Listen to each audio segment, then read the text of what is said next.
தேவனே நான் ஓமதண்டையில் இன்னும் நெருங்கி சேர்வதே என் ஆவல் பூமியில். லூக்கா 7:15.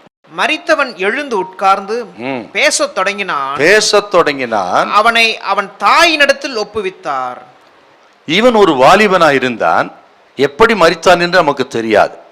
எப்படியோ வாலிப நாட்களிலே இவன் மரித்து விட்டான். ஆனால் இவன் யாருன்னு கேட்டீங்கன்னா, இவன் தன் தாய்க்கு ஒரே குமாரனா. ஆண்டவராக இயேசு கிறிஸ்து இப்படி ஒரே பிள்ளையா இருந்தவர்களுக்கு மட்டுமல்ல, வியாதிப்பட்டு வேதனைப்பட்டு யாரா இருக்கிற அத்தனை பேருக்கு சுகம் கொடுக்கும்படி இந்த உலகத்துக்கு வந்தவர் ஆண்டவர் இயேசு.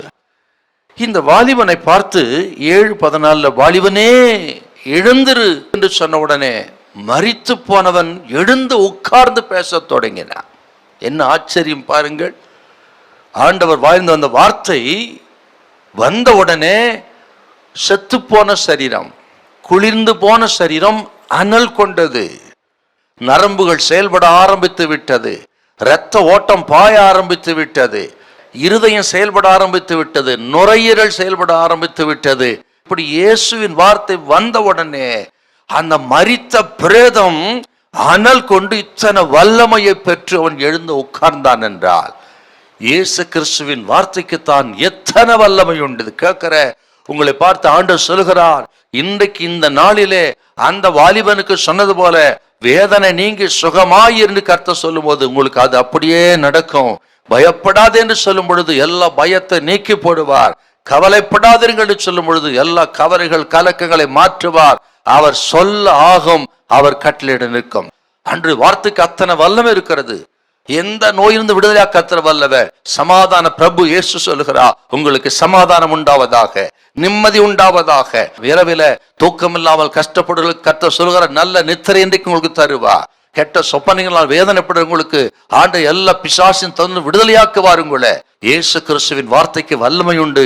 இந்த வார்த்தை வரும் பொழுதே இப்பொழுதே உங்களுக்கு ஒரு அற்புதத்தை செய்ய இயேசு வல்லவராயிருக்கிறார். ஆண்டவர் இயேசு மாத்திரம் கொஞ்சம் தாமதமாய் வந்திருந்தால் என்ன இருக்கும் பாருங்க, அவன் நிலைமை பரிதாபமா போயிருக்கும். ஏற்ற நேரத்துல ஆண்டவர் வந்து அவனை உயிரோடு எழுப்பினார். நமது ஆண்டவர் இயேசு யாருன்னு கேட்டீங்கன்னா, ஏற்ற சமயத்திலே சகாயம் செய்கிற தெய்வம் அப்படின்னு எபிரேயர் 4:16 நம்ம வாசிக்கிறோம். யூதர்களுடைய முறை என்னன்னா, மரித்தவனை அதே நாளிலே அடக்கம் பண்ணி ஆக வேண்டும். அடுத்த நாள் வைத்திருக்க முடியாது.